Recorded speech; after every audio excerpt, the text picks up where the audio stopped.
안녕하세요. 오늘은 보안수사권에 대해서 정리하고 얘기를 나눠보도록 하겠습니다. 오늘은 최근 형사사법 제도에서 지속적으로 논의되고 있는 보안수사권에 대해 쉽게 정리해보겠습니다. 뉴스나 기사에서 검찰의 보안수사권, 경찰 수사에 대한 통제와 같은 표현을 접해보신 적이 있으실 텐데요. 막상 들어보면 용어 자체가 다소 어렵게 느껴집니다. 보안수사권이라고 하죠. 이름만 들어보면 어느 정도 의미가 짐작될 것 같기도 하지만 처음 접하면 그래서 정확히 무엇을 보완한다는 것인가? 라는 의문이 들기 마련이죠. 그래서 오늘은 보안수사권이 무엇인지, 왜 필요한지, 그리고 왜 검찰과 경찰 사이에서 논란이 되는지 순서대로 한번 정리해서 설명해 드리도록 하겠습니다. 먼저 보안수사권의 의의부터 살펴볼 텐데요. 보안수사권이란 무엇일까요? 아주 간단히 말하면 경찰이 수사한 사건에 대해 검사가 검토한 결과 수사가 부족하다고 판단될 경우 경찰에 추가 수사를 요구할 수 있는 권한입니다. 예를 한번 들어보겠습니다. 어떤 사건이 발생하여 경찰이 수사를 진행합니다.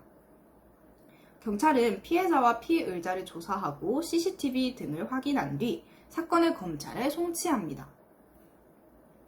그런데 검사가 사건 기록을 검토해보니 이 부분은 조사가 충분히 이루어지지 않은 것 같은데? 라는 생각이 들게 됩니다. 이 참고인도 추가로 조사할 필요가 있지 않을까? 이 증거는 확인이 필요해 보이는데? 와 같은 판단이 들 수 있습니다. 이 경우 부족한 부분에 대해 추가 수사를 요청하는 것이 바로 보완 수사입니다. 즉, 경찰이 1차적으로 수사를 수행하고 검사가 이를 검토한 뒤 필요한 경우 부족한 부분을 보완하도록 하는 구조라고 이해하시면 됩니다. 여기서 중요한 점이 있습니다. 보완 수사권이 있다고 해서 검사가 경찰의 수사를 대신 수행하는 것은 아닙니다. 이 부분을 혼동하는 경우가 많은데요. 보완 수사는 말 그대로 부족한 부분을 보완하는 개념입니다. 정말 쉽게 예를 한번 들어볼게요. 시험 답안이 제출되어 있는데 일부 내용이 부족해서 선생님이 학생에게 너 이 부분 다시 보완해서 작성해와 라고 하는 경우를 예로 들 수 있는데요. 이 경우 시험 전체를 다시 보는 게 아니라 너 이 부분 다시 수정해와 라고 일부를 수정하라고 요청한 것이기 때문에 아예 처음부터 새로 완전히 보완하는 것이라고 보기는 어렵습니다. 물론 실제 형사사법 제도는 제 같은 예보다 훨씬 복잡하지만 기본적인 구조는 이렇게 이해하시면 쉬우실 겁니다. 그렇다면 왜 이러한 권한이 필요한 걸까요? 경찰 수사가 항상 완벽하게 이루어진다고 보장할 수는 없기 때문입니다. 수사는 사람이 수행하는 과정이므로 중요한 증거가 누락될 수도 있고 추가로 확인해야 할 참고인이 있을 수도 있으며 사건 경위나 피해자 진술에 대한 보완이 필요할 수도 있습니다. 만약 이러한 부분이 충분히 보완되지 않은 상태로 사건이 처리된다면 어떻게 될까요?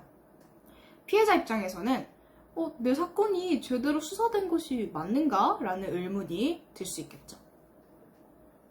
따라서 검사가 사건을 한 번 더 검토하고 부족한 부분을 보완하도록 하는 것은 수사의 적정성을 확보하기 위한 통제장치로 볼 수 있습니다. 특히 피해자 보호 측면에서도 일정한 의미를 가지게 됩니다. 그렇다면 지금 왜 논란이 되고 있는 것일까요? 핵심은 단순히 보완 수사권이 필요한가 불필요한가의 문제가 아닙니다. 본질적인 쟁점은 검사가 경찰 수사에 어느 정도까지 관여할 수 있어야 하는가입니다. 우리나라 형사사법 체계는 경찰과 검찰의 권한 배분을 둘러싸고 지속적인 논의가 있어 왔습니다. 특히 경찰의 수사권이 확대되고 검찰의 직접 수사 범위가 축소되는 방향으로 제도가 변화하면서 경찰의 수사 자율성을 어느 정도 보장할 것인지, 그리고 검찰이 이를 어느 수준까지 통제할 수 있어야 하는지가 중요한 쟁점이 되었습니다. 보안 수사권을 넓게 인정할 경우 장점은 분명합니다. 경찰 수사에서 부족한 부분을 검사가 보완하도록 하여 수사의 완결성을 높일 수 있습니다. 또한 누락된 증거나 미진한 조사 부분을 추가로 확인하게 함으로써 사건 처리의 정확성을 높이는 데 기여할 수 있습니다. 특히 중대한 사건에서는 수사 공백을 줄이는 데 도움이 될 수 있습니다. 반면 보안 수사 요구가 과도하게 확대될 경우, 이것이 과연 보안 수사인가? 라는 비판이 제기될 수 있습니다. 경찰이 수사를 주도하고 검찰이 사후적으로 검토하는 구조임에도 불구하고 검사가 사실상 수사 방향을 지속적으로 지시하게 된다면 경찰의 수사 자율성이 약화될 수 있다는 우려가 발생하게 됩니다. 반대로 보안 수사권을 지나치게 제한할 경우, 이 경우에는 다른 문제가 발생하게 되겠죠. 경찰 수사가 미흡하더라도 이를 보완할 수 있는 제도적 장치가 약화될 수 있습니다. 특히 피해자 입장에서는 수사가 부족해 보이는데 이를 바로잡을 방법이 없는 것인가? 라는 문제의식이 생길 수 있겠죠. 따라서 이 문제는 단순히 검찰이 보안 수사권을 가져야 한다, 또는 경찰이 수사권을 가지고 수사를 주도해야 된다로 나눌 수 있는 사안이 아닙니다. 경찰의 수사 자율성과 검찰의 통제 기능 사이에 적절한 균형을 어떻게 설정할 것인가가 핵심입니다. 결국 중요한 것은 권한의 존재가 아니라 권한의 범위입니다. 보안 수사권을 바라볼 때는 있어야 한다, 없어야 한다라는 이분법적 접근보다는 어떤 경우에 행사할 수 있는지, 어느 범위까지 요구할 수 있는지, 그리고 그 적정성을 어떻게 통제할 것인지를 함께 보려야 된다고 생각합니다. 수사기관의 권한이 지나치게 약하면 수사의 통제 기능이 약화될 수 있고, 반대로 특정 기관의 권한이 과도하게 집중되면 다른 기관의 자율성이 침해될 수 있습니다. 결국 형사사법 제도의 핵심은 범죄를 정확하게 수사하는 것과 동시에 각 기관이 권한을 어떻게 견제하고 균형 있게 설계할 것인가에 있습니다. 마지막으로 한 줄로 간단히 정리해 드려 보겠습니다. 보안 수사권은 경찰이 수사할 사건을 검사가 검토한 뒤 수사가 부족하다고 판단되는 부분에 대해 추가 수사를 요구할 수 있는 권한입니다.